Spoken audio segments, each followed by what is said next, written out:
मित्रों नमस्कार। मैं नासुनांचली कथा कहानी और उपन्यास के इस अंक के साथ पुनः उपस्थित हूँ। दोस्तों, इस समय मैं वाचन कर रहा हूँ संझौती के दिए का। यह एक कहानी संग्रह है और इसे लिखा है शिवा शंकर त्रिवेदी ने।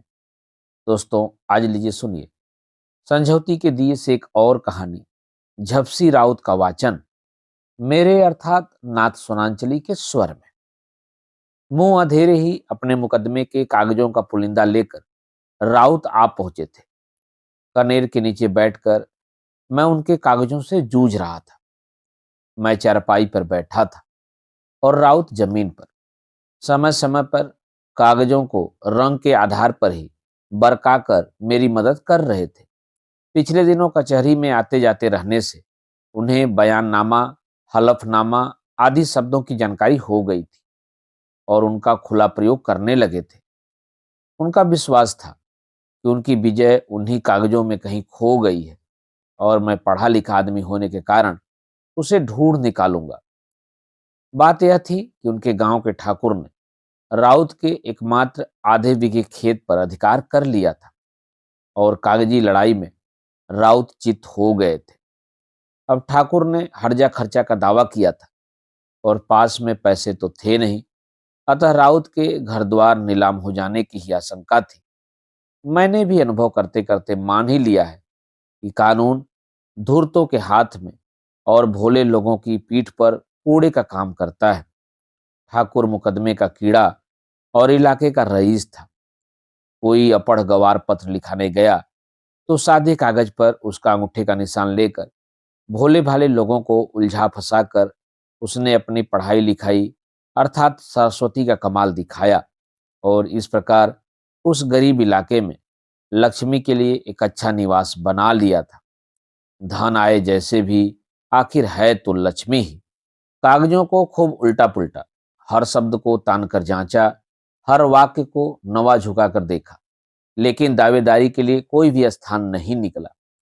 निराश होकर जब कागजों को तरतीब में सहेजने लगा तो राउत ने मेरे चेहरे का भाव पढ़ लिया। राउत का चेहरा भी उतर गया।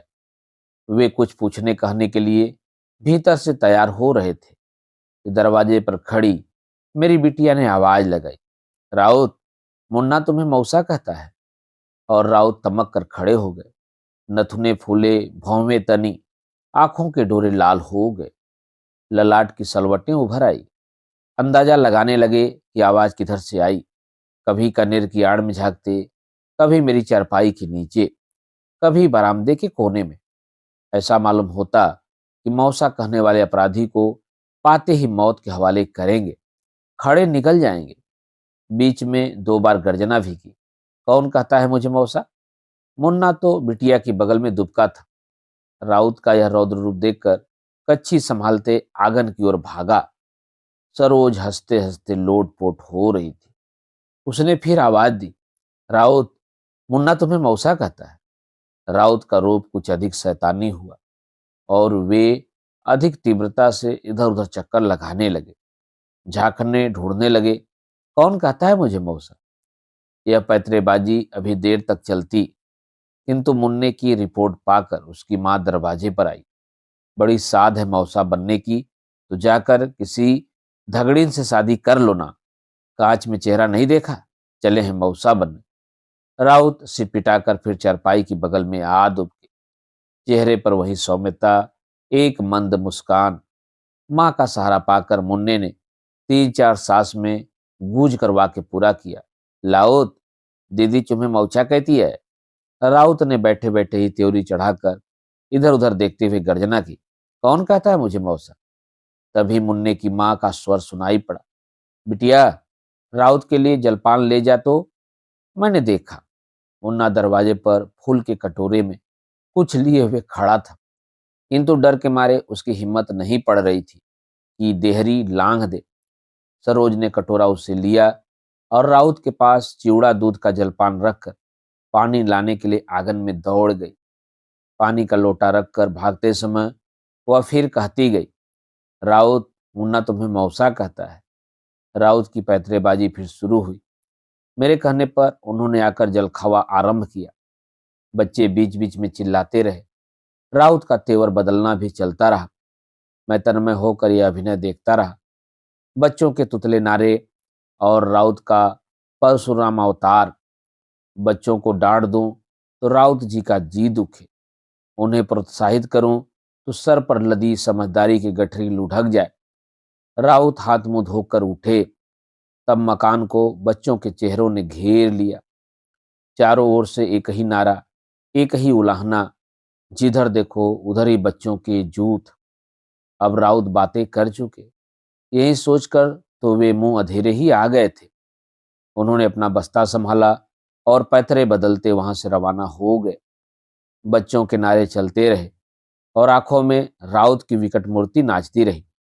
बच्चों का स्वर शांत हुआ, मतलब राउत गांव की सरहद के पार गए।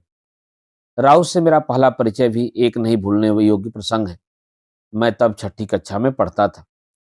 छुट्टी होने पर मांगते कुलाजते बैरिया मिडिल स्कूल से आ रहे थे। रानीगंज बाजार का दिन था। हमारे आगे कोई आदमी हाथ में छिकुन लिए चला जा रहा था। उसके आगे आगे भोटिया टट्टू था, जिस पर सामानों के गट्ठर लदे थे। किसी लड़के ने आवाज दी, राउत, यह तुम्हें मौसा कहता है। और वह आदमी तत्काल ही घूमकर पैतरे बदलता हमारी ओर चला। गोरे भरे चेहरे पर काली नुकुली मूछें, चढ़ी हुई बड़ी बड़ी आंखें, प्रहार की मुद्रा में तनी हुई हाथ की छिकुन, बदलते पैतरे, अपराधी की तलाश में लगी क्रूर दृष्टि। कौन कहता है मुझे मौसा? दो तीन लड़कों ने मेरी ओर संकेत किया, किंतु उस आदमी ने कोई ध्यान ही नहीं दिया। किसने कहा मौसा? और लड़कों ने फिर मेरी ओर ही इशारा किया। भय के मारे मेरे प्राण सूख गए थे। सारा शरीर कांप रहा था। मैं फुट फुट कर रो पड़ा। मैंने कुछ नहीं कहा है। वह आदमी नौटंकी के जयद्रथ की तरह कुछ देर तो पैतरे बदलता रहा, फिर सभी लड़कों को मिस्री की छोटी छोटी डलियां देकर टट्टू का साथ पकड़ने के लिए तीर की तरह भागा। मेरा दम लौटा। हम सभी छात्र चिल्लाने लगे, राउत यह तुम्हें मौसा कहता है, राउत वह तुम्हें मौसा कहता है। वह आदमी कभी कभी रुकता, वहीं पैतरे बदलता, किंतु उसे अधिक चिंता टट्टू का साथ पकड़ने की थी। यह राउत से मेरा पहला परिचय था और राउत को भी मौसा कहलाने का शौक नया नया ही लगा था। आज तो झुर्रियों की लिखावट से भरे चेहरे पर मूछें लटक आई हैं। दाढ़ी बाल अस्त व्यस्त रहते हैं। शरीर को जर्जरता ने जकड़ लिया है। पैतरों में ढंग का निर्वाह ही अधिक है। उस स्फूर्ति, उस मस्ती की तो बस कल्पना ही की जा सकती है। मैं तब से राउत को जानता हूँ। आगे चलकर परिवार के प्रति वे भी बड़े स्नेही और उदार बने। अब तो अवस्था 65 के ऊपर होगी।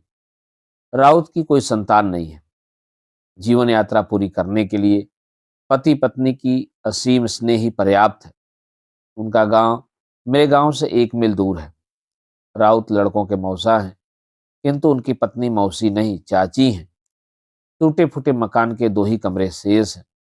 शेष कमरों का डीह बन चुका है, जिस पर चाची अरंडी बोकर दिए के तेल का भी प्रबंध कर लेती हैं और कुछ साग सब्जियां भी उगा लेती हैं। दोनों कमरे लीपे पुते चुनमुने बने रहते हैं।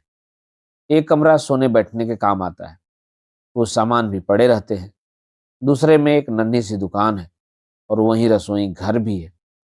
चाची की जीवन विधि की 2 कड़ियों के बिना राउत का परिचय भी अधूरा रह जाएगा। बैठक वाला कमरा पंचायत गृह ही है। यहाँ आकर मोहल्ले भर के कलह शांत हो जाया करते हैं। माँ बेटे के मनमुटाव को गलाने के लिए चाची का एक ही वाक्य बहुत है। पिछड़े वर्ग के पति पत्नी भी आपसी कलह यही धोते हैं। गुड़ की एक डली के साथ 1 लोटा पानी तथा एक बीड़ी देकर जब चाची पति को झिड़कती हैं, तो वह चुपचाप कुएं से चाची के घड़े भी भर लाता है और भविष्य में पत्नी को लक्ष्मी मानने की शपथ भी ले लेता है। जब तक सर झुकाकर मुस्कुराने नहीं लगे, चाची यही समझती हैं कि अभी वह पिंगल पढ़ा रहा है। फिर बारी आती है सुहागन की। अरे मलच्छन, वह तुम्हारा जन्म जन्म का साथी है रे। उसकी सेवा करेगी तो लोक परलोक सब बन जाएगा। उसी के नाम से तुम्हारा सुहाग चलता है रे।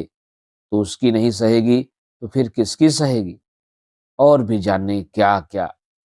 चाची पश्चाताप से उसके हृदय को स्नेह से समग्र चेतना को और आंसुओं से आचर को भिगोकर ही दम लेंगी। केवल कलह ही नहीं मिटेगा, चाची उस पतिव्रता को पति के चरणों की सेवा की ललक से भर देंगी।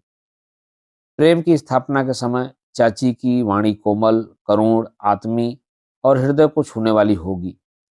जब उनका पारा गर्म होगा तो 23 उपमाएं जुटाएंगी कि कालिदास की कला को फीकी कर दें।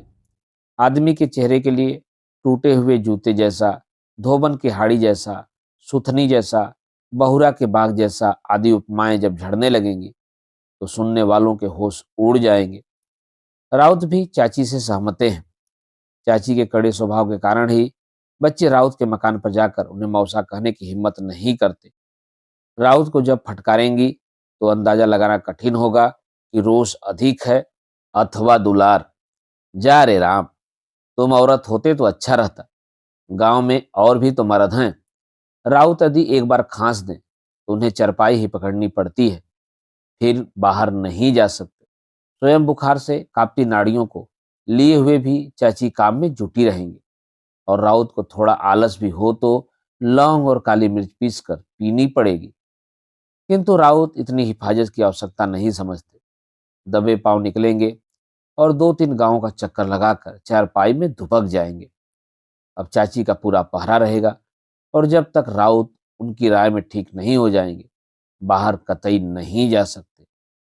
एक बार कहीं बाहर से आ रहा था, पता चला राउत और चाची दोनों घर पर ही हैं। सोचा मिलता चलो, किंतु उस दिन मन ने शिष्टता, औपचारिकता और बनावटी प्रौढ़ता का चोगा उतार फेंका। राउत के मकान के पास ही खड़े होकर धीमे गले से आवाज लगा दी, राउत, या तुम्हें मौसा कहता है? दुश्मनगढ़ के तोपखाने पर ही धावा कर दे और चाची बर्दाश्त कर ले। आवाज कान में पड़ी और चाची का पारा गरम। मैं वहीं से देख रहा था। चाची का विचार था कि दुश्मन का सिर खोल दिया जाए। राउत ने कहा, मैं अभी डांट कर आ जाता हूं, और चाची का कोदंड उनकी ओर ही तना। जा रे राम, तुम डांट कर आओगे या नहीं कहते कि मस्खरी करोगे? मैंने दोबारा आवाज लगाई। चाची कुपित होकर चली और राउत उनसे मिन्नतें करने लगे। उस दिन राउत की फुर्ती और चतुराई दोनों ही देखते बनी। कुछ दूर तक तो चाची आगे आगे आई, राउत पीछे पीछे। किंतु राउत ने अचानक ही बगल से छलांग लगाई और निकलकर शत्रु को आगाह करने बढ़े। दोनों ने जब मुझे देखा तो बड़े कुपित हुए। मैं पकड़कर अंदर लाया गया। झिड़क भी पड़ी, सत्कार भी मिला, जी खोलकर ठहाके भी लगे। राउत आसपास के 4-5 गांवों में सुपरिचित है, बच्चों के प्रिय है। गलियां तो राउत के आने पर ही रौनक पाती हैं। तुतले नारे, बोल और गर्जनाएं, तेवर और पैतरे। राउत तुतली बोली की उपेक्षा नहीं कर सकते। बच्चों के लाउद सब माताओं को प्यारे लगते हैं। थोड़ी कसक इस बूढ़े खुसट के मौसापने की शौक से तो होती ही है। इस अभिनय की इति और इतिहास का तो पता नहीं। अब यह राउत का जीवन प्रवाह है। कंधे से बुजुर्गी का चोगा लटकाए फिरने वाले बूढ़े इसे राउत का बचकानापन भी मानते हैं। राउत बच्चों के हैं, बच्चे राउत के। जहां बच्चों को प्रसन्न करना है, राउत में कृत्रिमता नहीं आती, मलिनता नहीं आती, उदासी नहीं आती। मुकदमे के कागजों को देखा, उसके 10-12 दिन बाद की बात है। अभी दोपहरी भी नहीं हुई थी। चाची भागी हुई आई, घबराई और उदास। बात बात पर आंखों से आंसू झड़ते, हिचकियां बच जाती। बताया कि राउत को पुलिस के आदमियों ने पकड़ लिया है। उन्होंने मुझे याद किया है। मकान की कुर्की आई है, पैसे तो हैं नहीं कि भरे जाएं। चाची को घबराहट छोड़ देने तथा आगे चलने के लिए कहकर मैं भी जल्द ही तैयार होकर चल पड़ा। मन ठाकुर के अत्याचारों से बड़ा कुपित था। ठाकुर के बरामदे में 3 पुलिस वाले एक चारपाई पर बैठे थे। ठाकुर दूसरी चारपाई पर थे। 4-5 और भी आदमी आ गए थे, और सामने जमीन पर राउत गर्दन झुकाए हुए बैठे थे। कमर में एक साफा से बंधी थी, जिसका दूसरा सिरा पकड़कर राउत के पीछे ही गांव का चौकीदार बैठा था। दूर बसवार के पास भी कुछ मर्द और औरत गूंगों की तरह खड़े थे। हाँ, गूंगे ही तो थे। अन्याय को समझते भी हैं, हृदय न्याय के साथ भी होता है, किंतु प्रतिकार और समर्थन के शब्द नहीं निकल पाते। जीवन आतंक की डोरी से कसा हुआ है। बच्चे भी थे, किंतु चारों ओर एक सन्नाटा और सनसनी थी। ठाकुर ने अदब भरी मुस्कुराहट से अभिवादन किया और मैं भी उनकी चारपाई की बगल में पड़ी एक कुर्सी खींचकर बैठ गया। वातावरण को समझ लेने के बाद भी कोई चर्चा छेड़नी चाहिए, यह सोचकर मैं भी शांत ही बैठ गया। ठाकुर के घर से पुलिस वालों के लिए जलपान आने वाला था, अतः उसके बाद ही कोई चर्चा करने का विचार करता हुआ राउत की ओर देखने लगा। वे जमीन की ओर निगाह गड़ाए चुपचाप बैठे थे, शायद मेरा आना भी नहीं जान सके। ठाकुर मेरी ओर झुककर दबी आवाज में ही फुसफुसाने लगे, बूढ़े बुढ़िया बड़े कंजूस हैं, रुपए बटोर कर दबा रखा है, लेकिन यह नहीं पार पड़ता कि जमा करा दे। कचहरी का मामला है, घर द्वार नीलामी पर चढ़ जाएंगे। आप इन्हें समझाइए कि शांतिपूर्वक घर की घर में सलट जाए, उससे अच्छा कुछ नहीं होता। मेरे रोम रोम भन्ना उठे। इसकी व्यवस्था करूं, कुछ उत्तर दूं।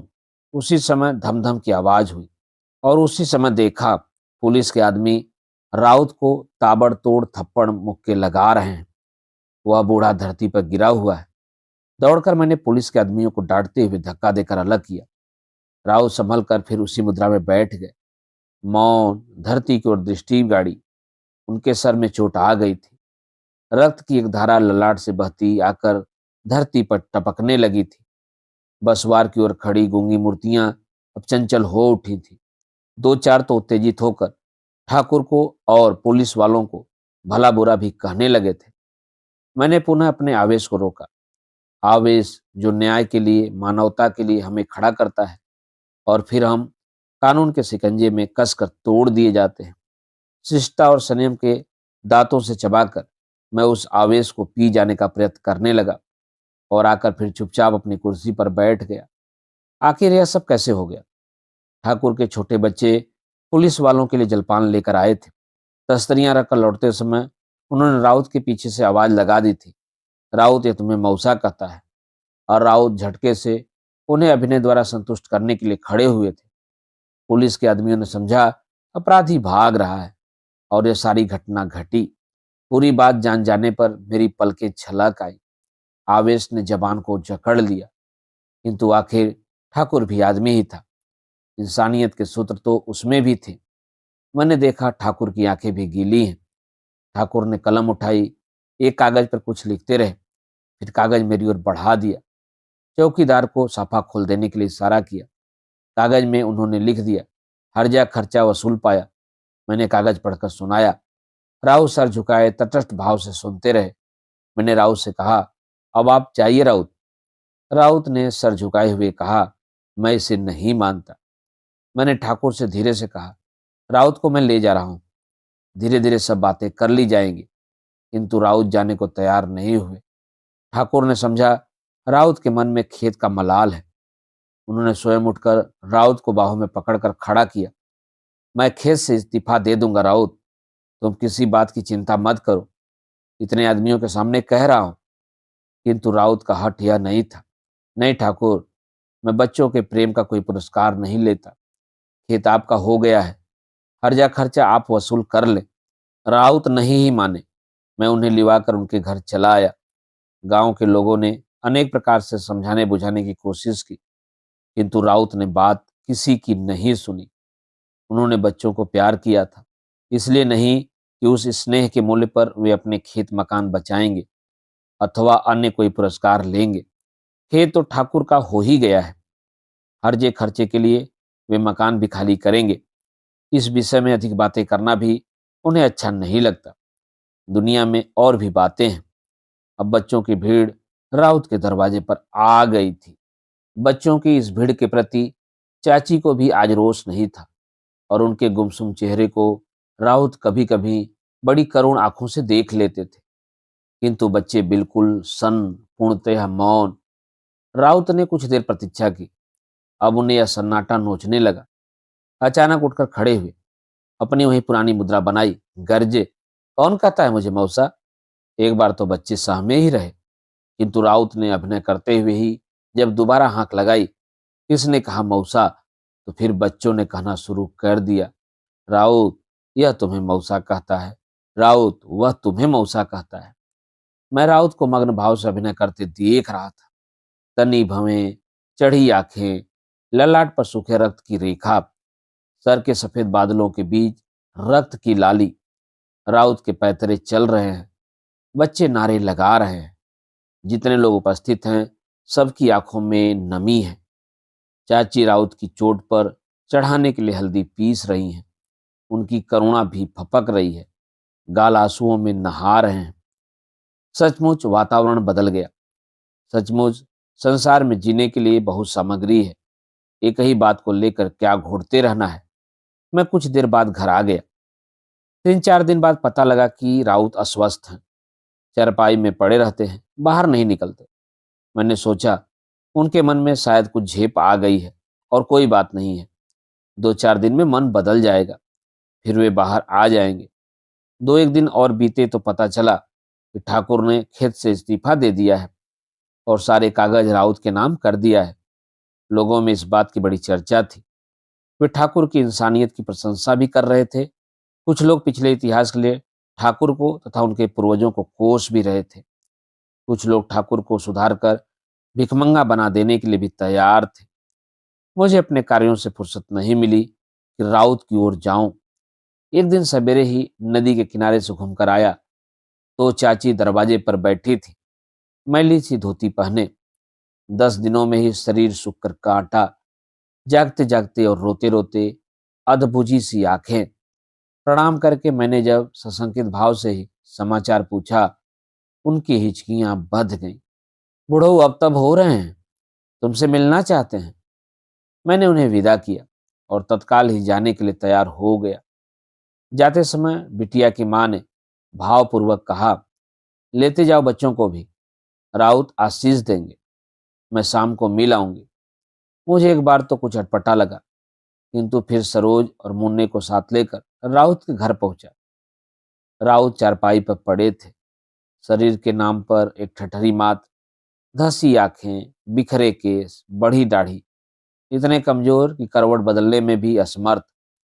मैंने पैर छूकर प्रणाम किया। बिटिया ने भी। मुन्ने का सर राउत के पैरों में छुआया। राउत ने आशीष देने के लिए अपने दाहिने हाथ को थोड़ा सा उठाया। चाची ने राउत के सिरहाने के पास ही माटी का एक चबूतरा बनाकर लीप दिया था।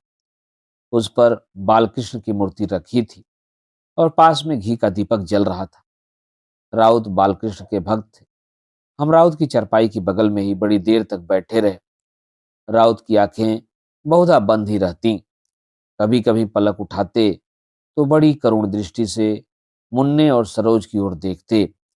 कभी कभी वे कुछ प्रश्न भरी आंखों से चाची की ओर देखते, बोल कुछ भी नहीं पाते थे। मैं राउत का अभिप्राय नहीं समझ सका। सरोज उदास सी बैठी थी। मुन्ना तो राउत को पहचान भी नहीं पा रहा था। चाची ने राउत के हृदय के भावों को भाप लिया। उनकी आंखें आंसुओं से उमड़ आईं। उन्होंने मुझे अलग ले जाकर रुधे हुए गले से ही रुक रुक कर कहा, तुम्हारे राउत को बच्चों की उदासी अच्छी नहीं लगती। अब मेरी समझ में भी आ गया। मन करुणा से भर आया। मैंने संकेत करके सरोज को अपने पास बुलाया। उसे कई बार समझा सिखाकर राउत की चारपाई के पास ले गया। बिटिया में उल्लास तो आया नहीं। यंत्रवत ही उसने सिखाई हुई बात दोहराई, राउत, मुन्ना तुम्हें मौसा कहता है। मुन्ने के कान में भनक पड़ी। उसने भी होठ खोले। लाओ दीदी। राउत ने आंखें खोली। मधुर मधुर होठों पर मुस्कुराहट आई, मानो वे तृप्त हो गए हों। यही मधुरिमा थी, यही मुस्कुराहट थी, यही वह तृप्ति थी जो पहले अभिनय के रूप में प्रकट हुआ करती थी। वही वह कील थी जिस पर चाक डोल रहा था। अब पैतरों की सामर्थ्य नहीं, त्योरियां चढ़ाने, भौवें तानने की शक्ति नहीं, सामर्थ्य और शक्ति नहीं, अतः अभिनय का आवरण नहीं आ सका। किंतु हृदय की तृप्ति एक मंद मुस्कुराहट में, एक मधुर दृष्टि निक्षेप में प्रकट हुई और राउत की आंखों में भी उसी तृप्ति की तरलता छलछला आई। मैं आशीष से जीवन को नहलाए भाव से हृदय को भरे हुए वहां से शाम को लौटा। अब बच्चों के लाउत, तुतले स्वरों के मौसा इस दुनिया में नहीं रहे। चाची ने भी राउत के स्वर्गवास के 5वें दिन नश्वर शरीर से मुक्ति पा ली। राउत ने खेत भी नहीं स्वीकार किया। हर्जे खर्चे के बदले मकान सामान भी दिए गए। ठाकुर ने राउत के मकान को तुड़वाकर पूरी जमीन में बच्चों के लिए उद्यान लगवा दिया है और उद्यान के बीचों बीच एक ऊंचे चबूतरे पर संगमरमर की छतरी की छाया में विराजमान है वह बालकृष्ण की मूर्ति। खेत ठाकुर स्वयं बोते हैं और उसकी पूरी आमदनी से मिठाइयां खरीद कर बच्चों में बांटते हैं। दोस्तों, अभी आप सुन रहे थे संझौती के दिए कहानी संग्रह से एक कहानी झपसी राउत का वाचन मेरे अर्थात नाथ सुनांचली के स्वर में। संझौती के दिए कहानी संग्रह से कुछ और कहानियों का वाचन आप मेरे वाचन के अगले क्रम में सुन सकते हैं। तो जुड़े रहिए कथा कहानी और उपन्यास के साथ। धन्यवाद। नमस्कार।